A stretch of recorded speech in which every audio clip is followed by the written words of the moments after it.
Hello everyone and welcome to Lesson 2 of Unit 4, which is on congruent triangles. So first, our key concept is what congruent polygons are. So two polygons are congruent if and only if their corresponding parts are congruent. So we are going to first figure out which parts are corresponding and then see if they are congruent. So let's start with angle A. Angle A is congruent with those double lines to angle H. If you look, they both have those double lines. So angle A and angle H are congruent. So I'm going to write that in here. Angle A is congruent to angle H. I'm going to switch up colors, so we're going to have all different colors.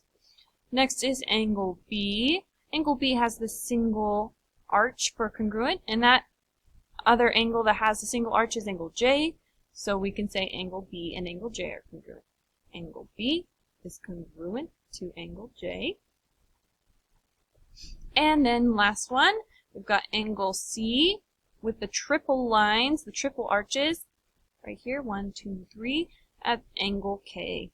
So angle C and angle K are corresponding and they are congruent. So angle C is congruent to angle K. Now, we'll do the same for the corresponding sides. The first side we'll start with is the one with the single dash right there, which is side AB. Side AB is congruent to the other side with that single dash, which is HJ. So we'll say side HJ. Next, we'll do the side with the double lines, which is side BC. So BC is congruent to the other side with the double lines, which is JK. And then, last but not least, the one with the triple lines, which is side AC,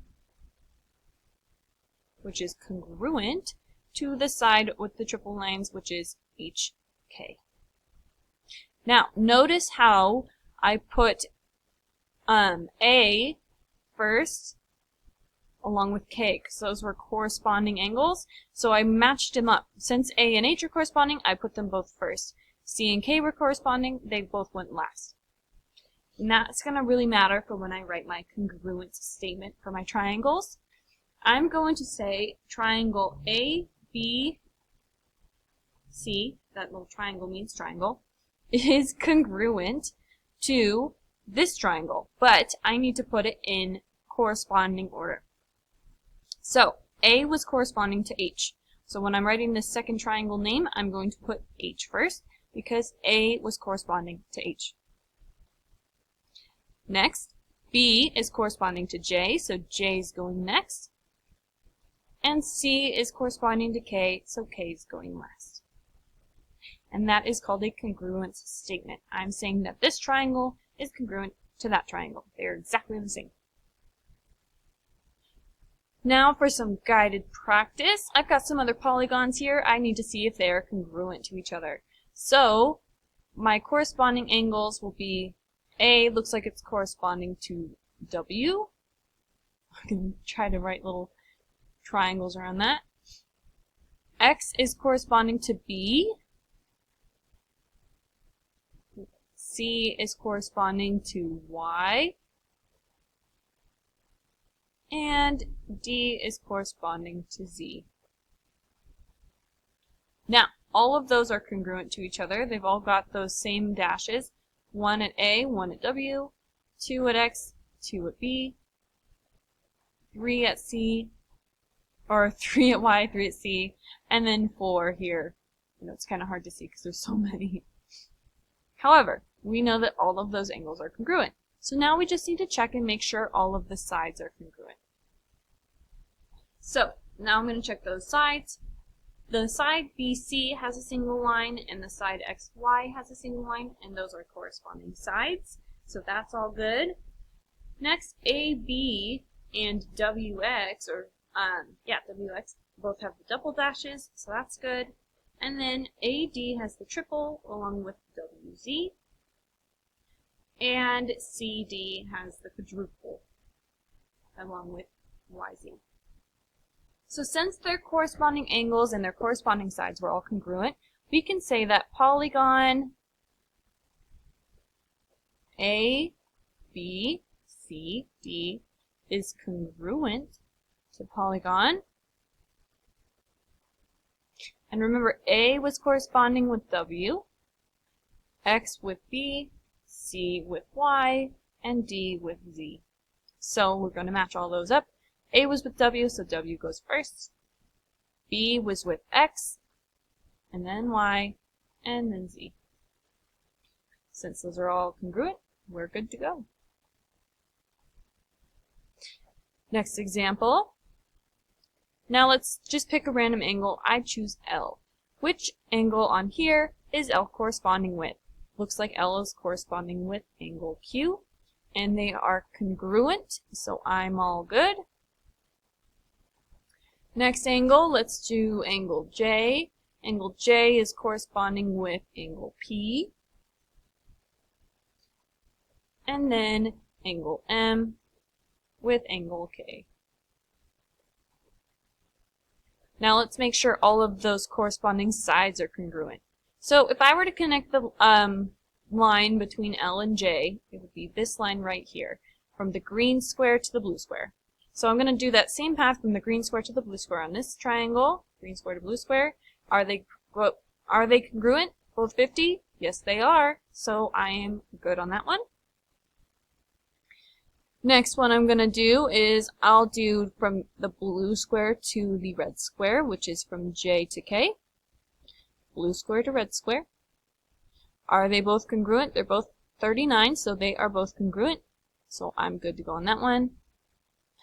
And then last, from K to L, which is red square to green square. Red square to green square.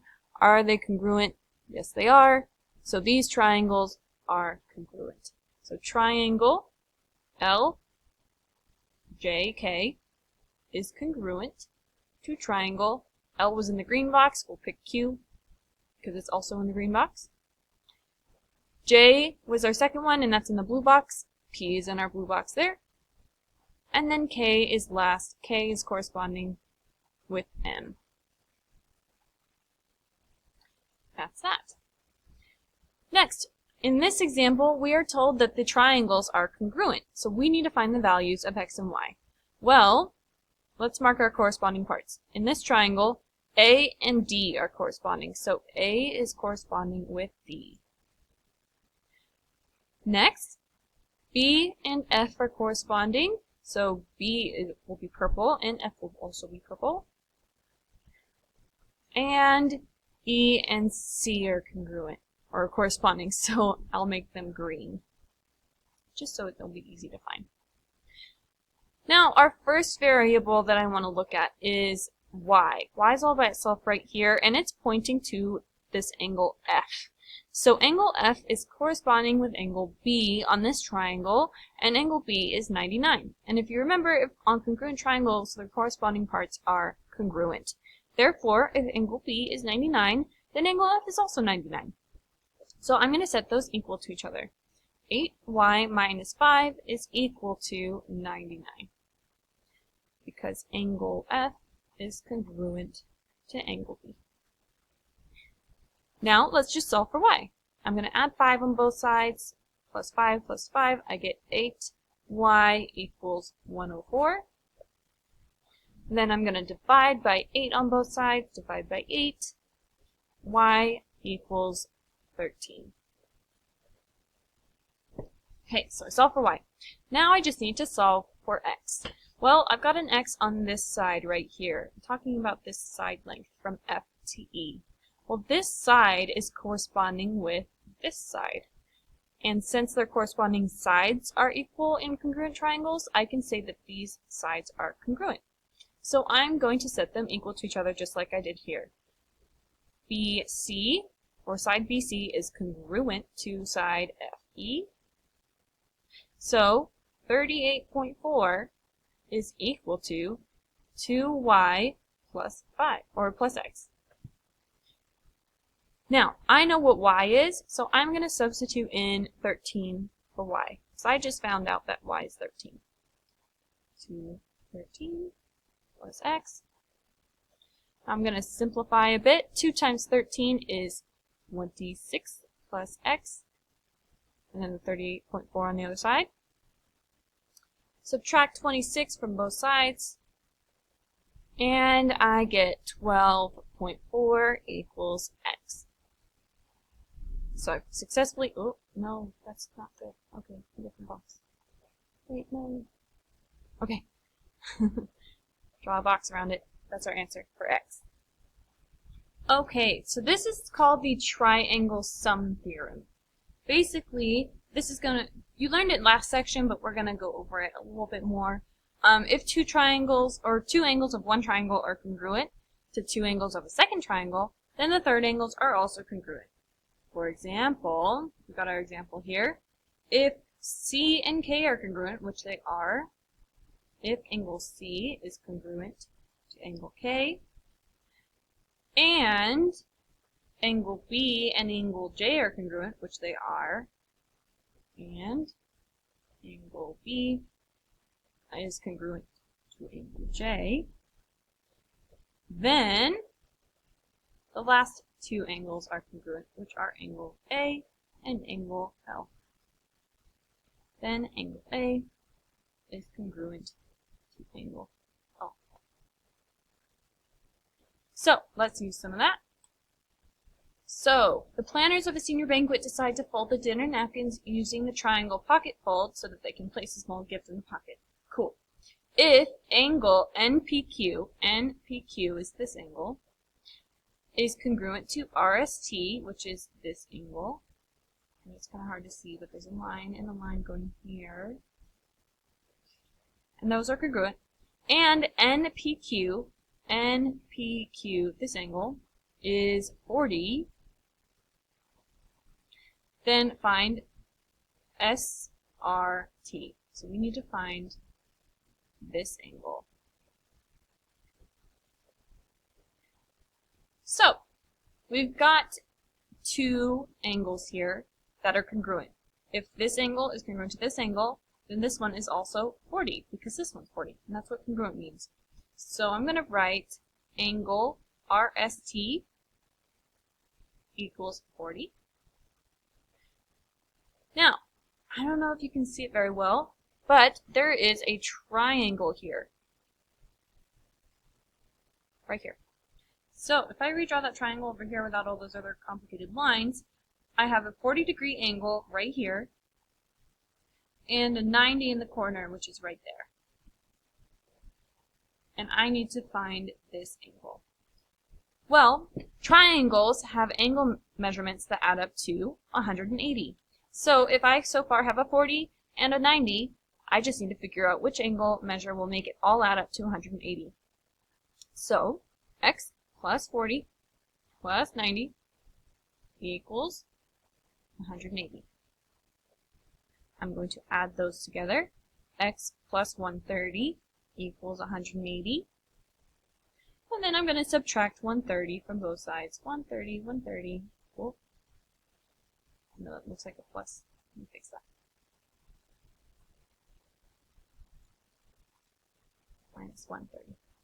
Okay, those go away. X equals 180 minus 130, which is 50. Now, x was our angle that we're missing, so angle SRT is equal to 50. Done. Next one. Ooh, we need to write a two-column proof for this one. So, DE is congruent to GE, this triangle. Or that line, sorry. DF is congruent to GF, that one. And angle D, this one, is congruent to angle G. And angle DFE, this one, is congruent to angle GFE, this one. And they already remarked all those, but I'm just remarking them again. And we want to prove that triangle DEF, this triangle, is equal to GEF, or congruent to GEF, that triangle. So, let's start with our givens. We have a lot of givens. So, our givens, DE is congruent to GE, DF is congruent to GF. I'm just rewriting all of those. Angle D is congruent to angle G. And angle DFE is congruent to angle GFE. That is given.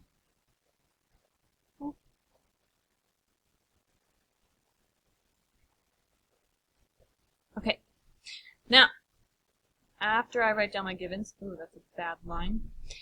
The next thing I'm going to show is, well, this line right here that is connected on both of those triangles, they share this side. Well, since they share that side is congruent to itself. And if you remember, that's called the reflexive property. So I'm going to say EF is congruent to EF by the reflexive property.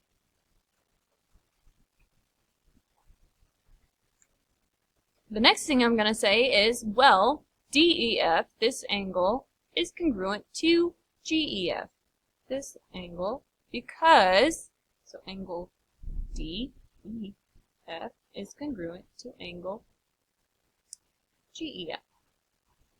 Because of that theorem that we just used, which was called the third angle theorem. Third, if I could spell third angle theorem. Which was saying, since those other two angles are congruent to each other, then the third angle is also congruent to each other in the triangle. Therefore, since all of the corresponding parts are congruent, all of the angles are congruent to each other, all the sides are congruent to each other, if I marked it. So I can say triangle DEF is congruent to triangle GEF. Corresponding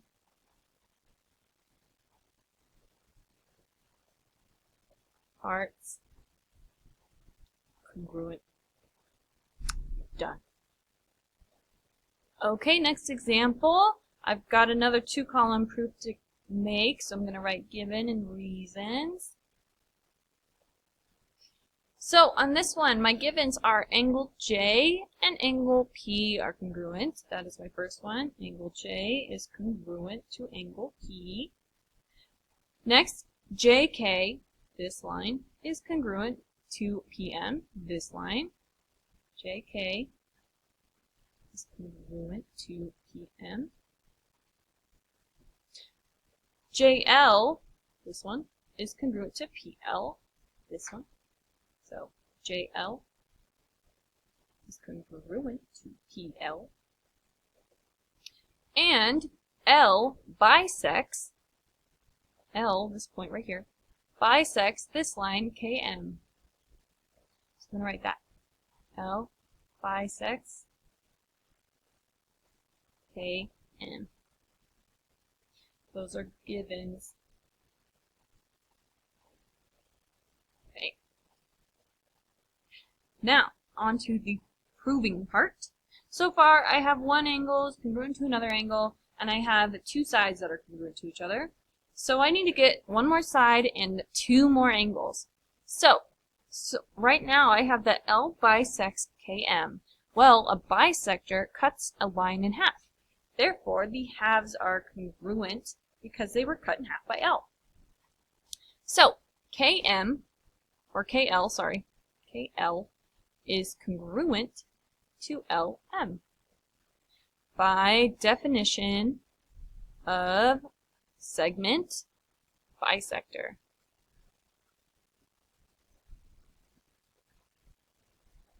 Okay, so now I have all three sides that are congruent to each other. Great. Now, I just need the other two angles. If you notice, there's a special angle in here called a vertical angle. Those are right there. And vertical angles are congruent to each other. So, angle JLK is congruent to angle PLM by vertical angles.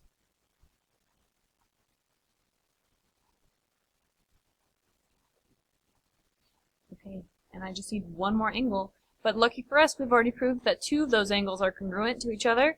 Therefore, the third angle is also congruent to each other. So angle K is congruent to angle M by the third angle theorem.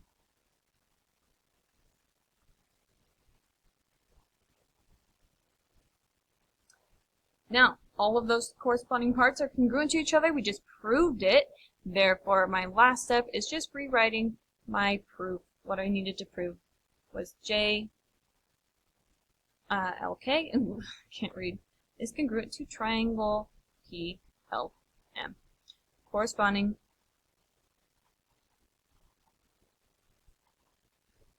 parts are congruent.